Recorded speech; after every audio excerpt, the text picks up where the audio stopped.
رسول الله سلام عليك النقشبندي الويس البخاري من الشيوخ المشهورين عبد الواحد رافع القرن السبعي وشيوخنا الكرام والباقيات ورضي له كل الوابين شيخ عبد الواحد الرضي من القرن السبعي وعزيز سلوك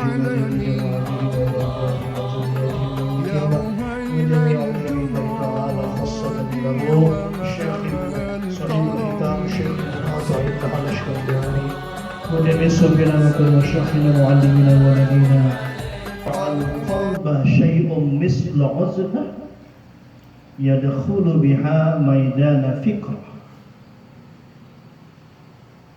Maknanya tiada yang lebih berguna bagi hati dengan menghidupkannya dengan uzlah.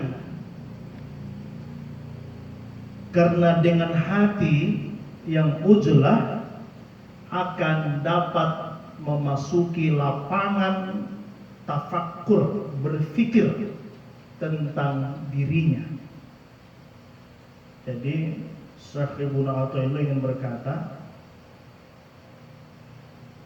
kan kau ini sibuk, pekerjaanmu banyak, urusanmu banyak, tetapi agar hatimu tidak mati, sesekali sediakanlah waktu untuk uzlah, untuk menyendiri, untuk merenungi, agar hatimu hidup.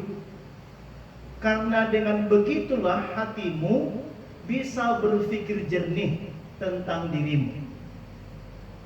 Hebat.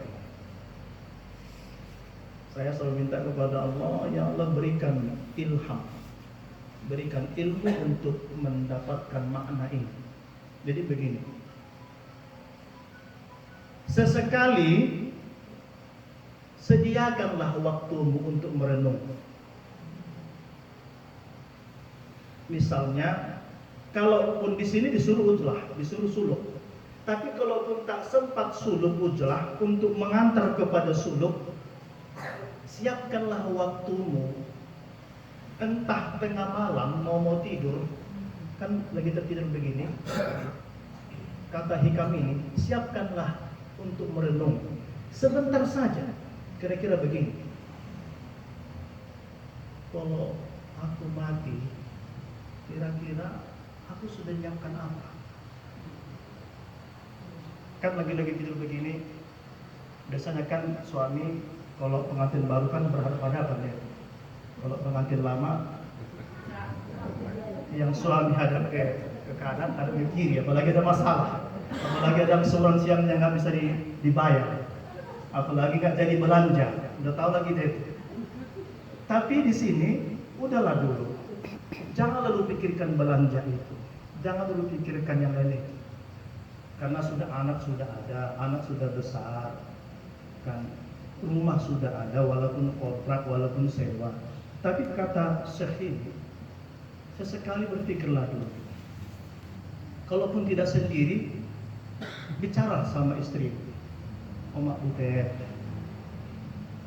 kira-kira kalau mati aku besok, masuk surganya kita ini. Cobalah dulu dialog. Ini mohon maaf ya, ini saya ingin nangis menceritakan. Pernahkah kita diskusi dengan istri kita, kalau aku mati, kan mati itu pasti, kira-kira ke surga kita ini? Datang istri, iya ya, kurasa tidak, ke neraka nggak kurasa kau, sholat pun malas ya kau, kata istri kan bisa sambil ketawa, tapi kan bisa, ini pasti loh. Oh iya ya, nah, kalau begitu, sudah lama kita yang mengabaikan agama ini. Kemarin aku pergi takziah, masih lebih muda yang meninggal itu daripada aku. Iya, janganlah sibuk kita, pelan-pelan sholat lagi. Pernahkah kita berpikir begitu? Ku tengok Tuan Khalifah Sidalahin rajin kali mengajar orang mengajar. Pernah nggak kau tanya mengaji kemana? Kita ini pun kurang ilmu ya. Kok keras sekali hati kita. Jadi kata hikam ini sesekali pikirkan dulu. Karena agar hatimu hidup, jangan nanti sempat dalam sarahnya ini tiba-tiba nyawamu dicabut malaikat Israel, tak sempat kamu renung, tak ada waktu untuk bisa kembali beramal, tidak ada. Tidak ada artinya semua itu Bapak Ibu. Maka hebatnya hikam ini, hikmah 12 ini, sediakanlah waktu untuk merenung.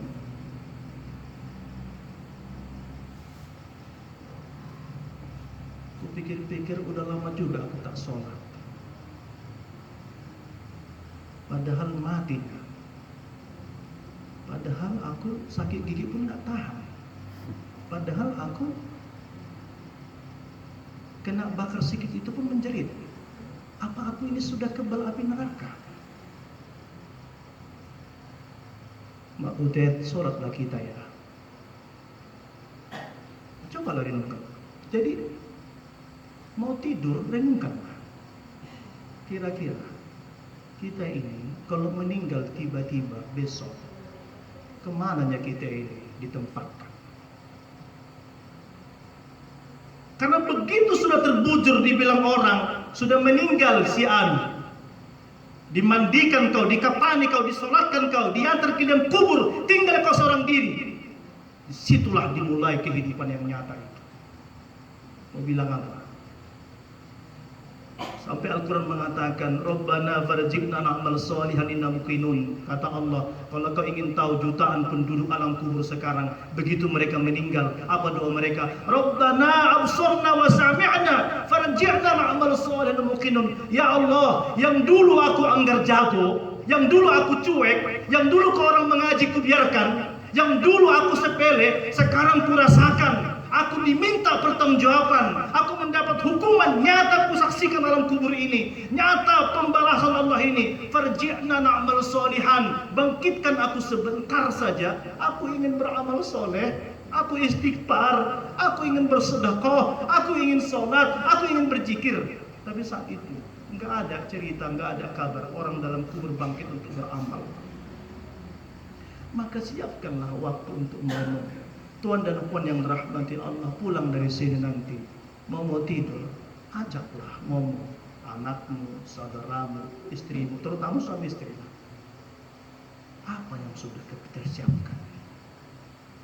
Apa? Kok berat kali kita untuk yang taat ini? Dosa sudah banyak. Kan hebat sekali kita ini, dikasih Allah umur agar kita bisa bertaubat, anggar jago. Orang lagi berangkat mau pengajian di warung itu gini-gini pula dia. Hebat kali, hebat kali dia. Gini-gini.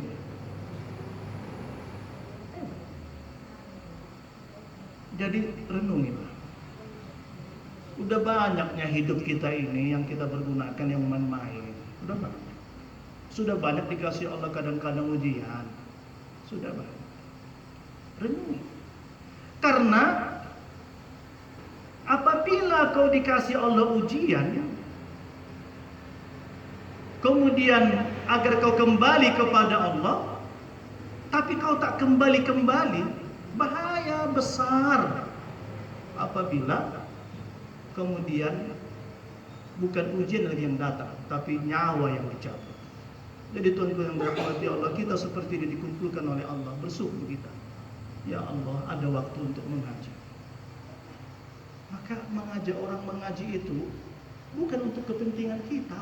Kepentingan kita mengajak orang berbuat baik, mana tahu kita meninggal adalah amal kita. Dulu kan kita ajak orang menipu, kita ajak orang main judi, kita ajak orang main leng, kita ajak orang minum tuak, kita ajak orang minum alkohol, kita ajak orang berzina misalnya. Ya sekarang ajaklah orang berbuat baik. Agar bisa kita mendapat balance lah. Dan itu tidak mungkin kecuali rahmat dan syafaat Rasulullah. Itu jadi Allah itu memberikan semua itu agar kita kembali. Sekarang begini saya tanya. Ada orang dapat ujian.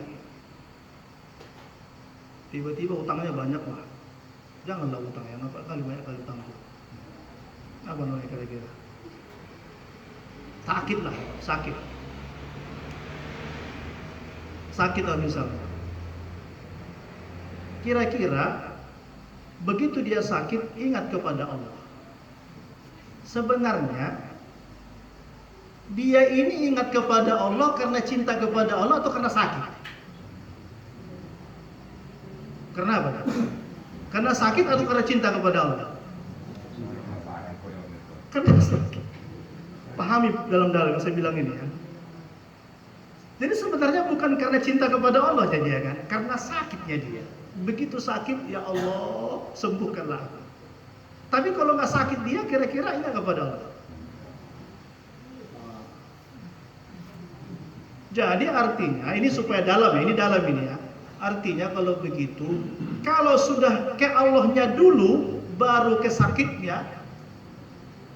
Inilah yang terjadi dengan Abu Ubaidah bin Jarrah. Bagaimana kisahnya? Begini, Abu Ubaidah bin Jarrah, gubernur Sam. Suatu ketika dia belusukan, istilah sekarang belusukan, ingin berangkat ke satu daerah. Pas di hutan-hutan itu ada gubuk, ada sofo. Cepat kita Isa ini ya. Jam 7.20. Kita lihat sedikit ya. Begitu gubernur ini bersama pasukan melewati hutan, ada gubuk, ada sofo. Dari gubuk itu kedengaran suara Alhamdulillah, Alhamdulillah. Tapi gubuk itu agak tua. Ini kisah hikayat nyata ya, karena dalam biografi Ibnu Jarrah, sahabat Nabi. Jemaah yang dirahmati Allah, begitu Abu Hurairah mendapatkan gubuk itu, kedengaran dari dalam kalimat Alhamdulillah, Subhanallah, walhamdulillah. Dia bilang kita ke sana. Dia pula gubernur punya pasukan. Mendekatlah ke gubuk itu. Singkat cerita karena sudah habis waktu. Ini cerita panjang sebenarnya. Begitu mendekat ke gubuk itu, makin kuat kedengaran Subhanallah, Alhamdulillah, Alhamdulillah, Wallahu Akbar. Makin dekat. Tapi sepertinya suara itu nyaring nggak banyak, satu orang saja. Akhirnya kemudian ada seorang gubernur diketok pintu, Assalamualaikum, Waalaikumsalam, tapi nggak dibuka. Hanya dia bilang masuk saja. Jadi datang gubernur Abu Ubaidah perintahkan semua pasukan siap-siap masuk, buka pintunya.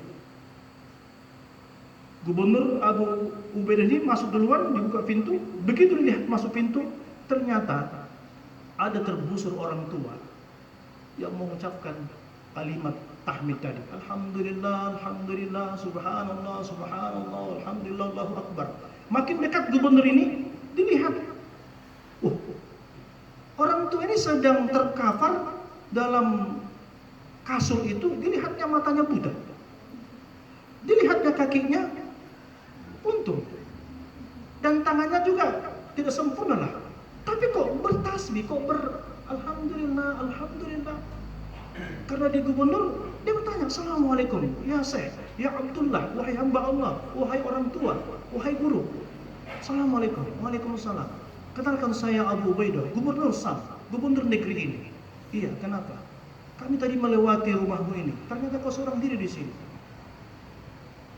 Coba ceritakan ada apa gerangan. Diceritakannya bahwa dalam satu takdir Allah kecelakaan, sehingga istrinya dan anak-anaknya meninggal, yang hidup tinggal dia dan satu anaknya. Anaknya ini sedang mencari hutan, mencari makan-makan, dan dia dalam keadaan kecelakaan ini.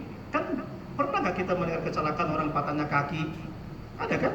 Tangannya patah, kan itu kan? Jadi sehingga aku tinggal sendiri seperti ini, nggak bisa lagi kerja, nggak bisa ngapa-ngapain. Aku seperti ini, dan anakku sedang mencari belanja, mencari ke hutan lah untuk makan. Tapi kamu kenapa mengucapkan Alhamdulillah terus? Begini keadaanmu, matamu buta, kau lumpuh, tapi kau kenapa mengucapkan Alhamdulillah, Alhamdulillah? Kau sepertinya lebih bersyukur dari aku seorang gubernur. Apa kata Abu Ubaidah ini? Dia bilang, wallahi katanya, wallahi, aku ini sekarang lebih bahagia daripada engkau seorang pejabat, dari hartawan yang kaya raya, orang yang sempurna, yang punya kesehatan dan yang memiliki apapun tentang dunia ini. Aku sekarang lebih kaya daripada itu, katanya. Kenapa kamu bisa merasa lebih kaya? Ada apa? Kata gubernur ini, karena aku diberikan Allah nikmat, yang nikmat ini gak diberikan kecuali dia yang dicintai Allah. Apa itu? Kata gubernur. Apa itu? Yang nikmat ini melampaui dari penguasa, kekayaan, harta apapun, dan kesehatan yang sempurna seperti aku, seperti yang kalian-kalian, tuan-tuan itu. Apa itu? Kata Abu Ubaidah. Datang orang tua ini mengatakan, Allah memberikan kepadaku, dan ini hanya diberikan orang-orang yang dicintainya. Apa itu? Kata orang tua ini, qalban syakiran wa lisanan jakiran. Aku diberi Allah hati yang terus puas untuk bersyukur kepadanya, dan lisan yang senang berzikir kepadanya. Jadi kata orang tua ini, aku dikasih Allah kenikmatan hati yang terus bersyukur dan lisan yang terus berzikir, sehingga aku merasa lebih kaya, lebih nikmat dari semua yang ada di dunia ini. Karena makanya mengucapkan alhamdulillah. Jadi dia mengucapkan alhamdulillah itu bukan karena kesakitan dibuat, enggak. Jadi alhamdulillah, alhamdulillah, dikasih Allah dia hati yang kaya, hati yang bersyukur dan lisan yang berzikir. Paham tentunya? Sehingga dia merasa lebih kaya dari semua yang ada. Padahal bayangkan, dia matanya buta, kakinya lumpuh, anaknya, istrinya mati, meninggal, yang ada hanya satu orang. Tapi dia bisa bersyukur sesyukur-syukurnya dan lisannya berzikir. Bandingkan dengan kita, sempurna semua, dikasih Allah kesehatan, ada harta, ada kebun, ada rumah, ada istri, ada anak. Tapi kenapa hati kita tak pernah berzikir baik-baik? Lisan gak pernah bersyukur, mengeluh terus, mengeluh terus. Masih ada tabungan, mengeluh. Masih ada kebun, mengeluh. Padahal dulu kau tak punya apa-apa.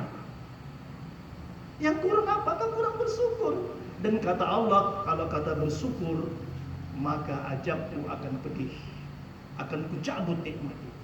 Ini jamaah yang dirahmati Allah. Kalau begitu, syukur yang terbaik, qalban syakiran lisanan jakiran. Ya, ini syukur yang terbaik kembali kepada Allah. Jadi mudah-mudahan tuan-tuan, saya lihat ada yang baru wajahnya ini mengaji, istiqomah. Ini bukan karena tuan-tuan hebat datang mengaji, bukan. Karena Allah berikan kau petunjuk. Bukan karena kau punya kesanggupan, karena sudah dikasih Allah kau petunjuk. Pertanyaannya, petunjuk ini mau kapan? Mau kau syukuri atau tidak? Kau syukuri, istiqomah lah. Syukuri, datang istiqomah, mengaji. Karena kita ini gak punya apapun. Mudah-mudahan kita diampunkan Allah Subhanahu wa Ta'ala.